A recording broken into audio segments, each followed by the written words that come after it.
If you are new to the channel, then subscribe the channel and press the bell icon for further notification. Okay student, welcome you all to this new lecture in intermediate level where we are building concepts for ellipse and for JEE Main and advanced level. So today we will see equation of a chord whose midpoint is given, chord of contact COC, pole, polar, and then we will see the diameter of an ellipse, and finally we will end with some highlights in the ellipse. Okay, then let's see this. Okay, now the article is chord, we have to find the equation of chord whose midpoint is given, or COC, chord of contact, or pole, polar. So all these remains same in circle, in parabola, in ellipse also. So recall your parabola, because we have done just parabola, you can recall circle also. This chord midpoint is given x1. So what was the equation? This was the format. T equal to S1 we write, or SS1 equal to S1. What is this S1? This S1 was the power of the point. You put the point, that becomes the power of the point. So SS1 is this one, minus 1 will also come this side, and S1 is also including that minus 1. What is the equation of the parabola they have given? This is the equation of the ellipse. So there is a slip of tongues. In many of times instead of saying ellipse, I saw parabola. You just forgive me, because it is a chapter of ellipse, it is ellipse. You know which one is ellipse, which one is parabola. Even if I am doing mistake, you kindly take it as ellipse.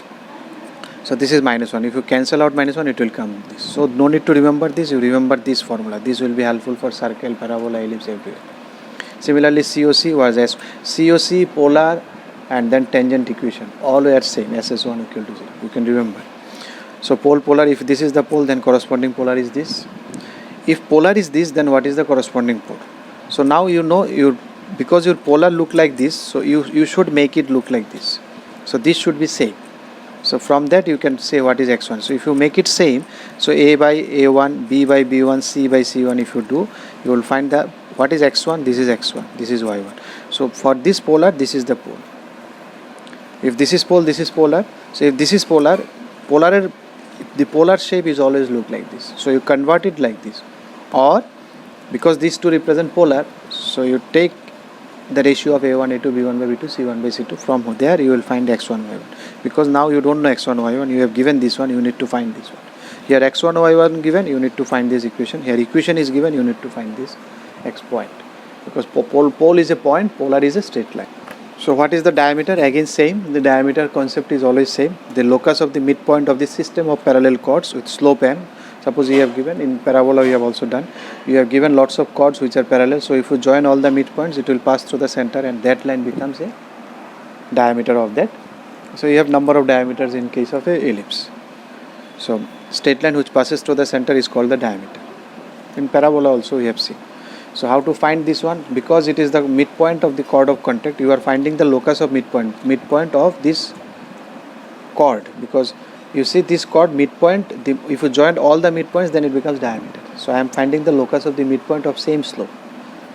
So this chord has same slope. That is what the chord slope is fixed. That should be equal to m. So I know if the midpoint is given, because the locus is required, so I will take this point as hk. So what is the equation of this one? I know the equation of this one is ss1 equal to s1. So I will use this one, whose midpoint is given. So once you know this one, okay. Now if you write it in y equal to mx format, so what is the slope? This is the slope. But the slope is fixed. What is the slope? They have given you. Slope is m. Suppose I have considered this line. So you can consider any line. So I have taken this slope. So I will find the corresponding diameter of this slope. Because the slope is fixed, so this should be fixed. Because whatever chord you draw, the slope should be fixed. Because all are parallel. So this should be equal to m. So from here you will find the relation between h and k. You will require only that. Because instead of k you write y, instead of h you write x. So you say this is a straight line passing through origin. Because y equal to mx, no c is there. So this is the equation of the diameter for the given slope of parallel chord. If you change the slope, then the diameter will change. If someone takes this slope, someone say this type of, then what will be its diameter? This line will be diameter. Then automatically slope will come 0. You can try it this one. Because slope is here infinite. If you put infinite, it is 0. So y equal to 0. So this is this. Okay. So before ending this ellipse, let's see some of the main highlights or key highlights, because it is also referring to our experiment that we have done in our first lecture. So we will conclude with our experiment only, you can say. Suppose your tangent and normal at the point P will bisect the external and internal angle between the focal distances of P, which is related to point of reflection that we have done. So this is the focal distance. So this is the tangent at this point, this is the normal. So you see this focal distance P f1 and P f2, it divides internally. So this line, tangent is dividing this one, internal division, this angle and this angle same, and this is the external angle. So and tangent divides is normal divides is internally this angle, and tangent divides the external angle. Why it is so? Then only if you send a ray, it will reflect and it will come. In case of reflection, you know these angles are same. In phase of reflection, these angle and these angles are same, because it should divide it internally. Internal division it should be, so it is dividing. You can see these and these. So these are 90 degrees, because it is at 90 degrees. So this is at 90 degrees. Normal is at 90 degrees. So that's why when I told you in the experiment, they kept one striker fixed there, and I throw from this side, and every time if I throw it, it get reflected and hit this focus, hit the fix. I tried it so many ways. I told you in the first experiment, anywhere you throw you strike, it will get reflected and it will hit the strike that is fixed here. So that's why it is related to the experiment, or that is known as law of reflection in case of ellipse. Very important one. Now one more thing highlight, the portion of the tangents of the ellipse that is subtended by this point of contact and your directrix, corresponding directrix, because if I take this focus, then it is the directrix. So that portion is always subtending an angle 90 degree at this focus. This angle is 90 degree.